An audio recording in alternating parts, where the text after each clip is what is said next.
ನಮಸ್ಕಾರಗಳು ಆತ್ಮೀಯ ಗೆಳೆಯರೇ. ಕೋಟೆ ಮಾರಮ್ಮನ ಹಬ್ಬ ಇರೋದ ಕಾರಣ ನಮ್ಮ ಊರಿಗೆ ಬಂದಿದ್ದೆ. ಸಂಜೆ ವೇಳೆ ಈ ಪರಿಸರದಲ್ಲಿ ಸಂಜೆಯನ್ನು ಅಡುಗೆ ಮಾಡೋಕ್ಕೋಸ್ಕರ ಬಂದೆ. ಭಾಳ ಸುಂದರವಾದ ವಾತಾವರಣ. ಇವತ್ತು ಮೋಡ ಕವಿದ ವಾತಾವರಣ ಇದೆ. ಇನ್ನೇನು ಮಳೆ ಬರಬಹುದು, ಅಷ್ಟು ವಾತಾವರಣ ಚೆನ್ನಾಗಿದೆ. ನಡುವೆ ನೋಡಿ, ಹಳ್ಳಿಗಾಡಿನ ಪರಿಸರ ಎಷ್ಟೊಂದು ಸುಂದರವಾಗಿ ಕಾಣ್ತಾ ಇದೆ.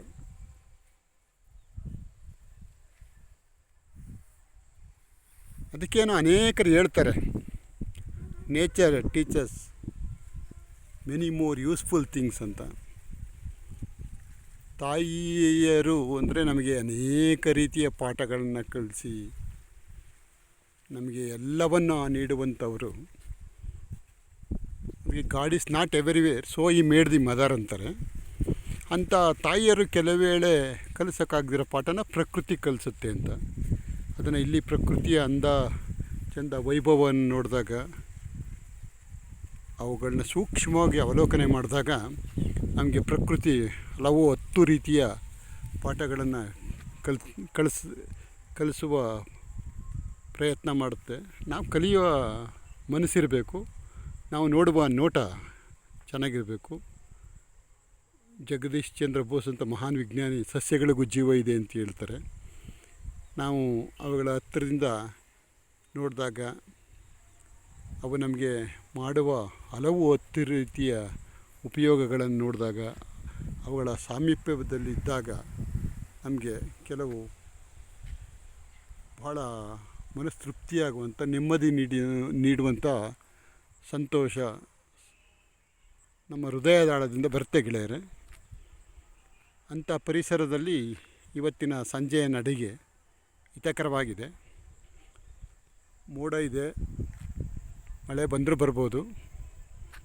ಬಂದರೆ ಭಾಳ ಬ್ಯೂಟಿಫುಲ್ ಆಗಿರುತ್ತೆ. ನೋಡಿ, ಇಲ್ಲಿ ಒಂದು ಸುಂದರ ಗ್ರಾಮೀಣ ಬದುಕಿನ ಚಿತ್ರಣವನ್ನು ನೋಡ್ಬೋದು. ಇಲ್ಲಿ ಈ ಪರಿಸರದಲ್ಲಿ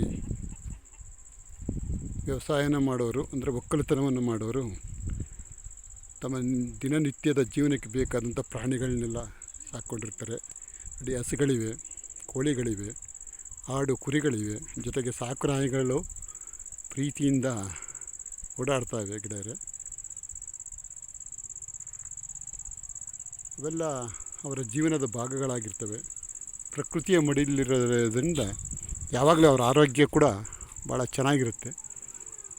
ಇದನ್ನೆಲ್ಲ ನೋಡ್ತಾ ಇದ್ದರೆ ಅದಕ್ಕೆ ಗ್ರಾಮೀಣ ಭಾಗದಲ್ಲಿ ಆರೋಗ್ಯ ಚೆನ್ನಾಗಿರುತ್ತೆ ಗೆಳೆಯರೆ. ಆಹ್ಲಾದಕರವಾದ ಹವೆ ಅಂತೂ ನಮ್ಮ ಆರೋಗ್ಯಕ್ಕೆ ನಿಜಕ್ಕೂ ಭಾಳ ಅವಶ್ಯಕವಾದಂಥ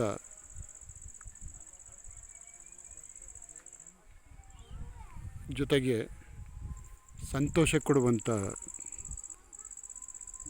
ಮನಸ್ಥಿತಿಯನ್ನು ತುಂಬುತ್ತೆ ಗೆಳೆಯರೆ. ನೋಡಿ, ಇಂಥ ಪರಿಸರದಲ್ಲಿ ಆಗಾಗ್ಗೆ ಆಗೊಮ್ಮೆ ಆದರೂ ನೀವು ಈ ಪ್ರಕೃತಿಯನ್ನು ಸವಿದಾಗ ಮನಸ್ಸು ಕ್ಷಣಕಾಲ ಆದರೂ ಕೂಡ ನಮ್ಮ ದಿನನಿತ್ಯದ ಸಮಸ್ಯೆಗಳಿಂದ, ಜಂಜಾಟಗಳಿಂದ ಹೊರಬಂದು ನಮಗೆ ಮನೋ ನಿರಾಳತೆ ಖಂಡಿತ ಬರುತ್ತೆ ಗೆಳೆಯರೆ.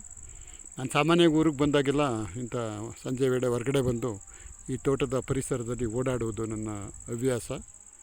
ಅದು ನನ್ನಲ್ಲಿ ಅನೇಕ ರೀತಿಯ ಚಿಂತನೆಗಳನ್ನು, ಚೇತವಾರಿ ಮನೋಭಾವವನ್ನು ಹುಟ್ಟಾಕ್ತಿರುತ್ತೆ ಗೆಳೆಯರೆ. ಅದಕ್ಕೆ ನಿಮಗೋಸ್ಕರ ಸೆರೆ ಹಿಡಿದೆ ತಕ್ಕ ಮಟ್ಟಿಗೆ. ತಾವು ಇದಕ್ಕೆ ಪ್ರತಿಕ್ರಿಯೆ ನೀಡಿ ಗೆಳೆಯರೆ. ನಮಸ್ಕಾರಗಳು.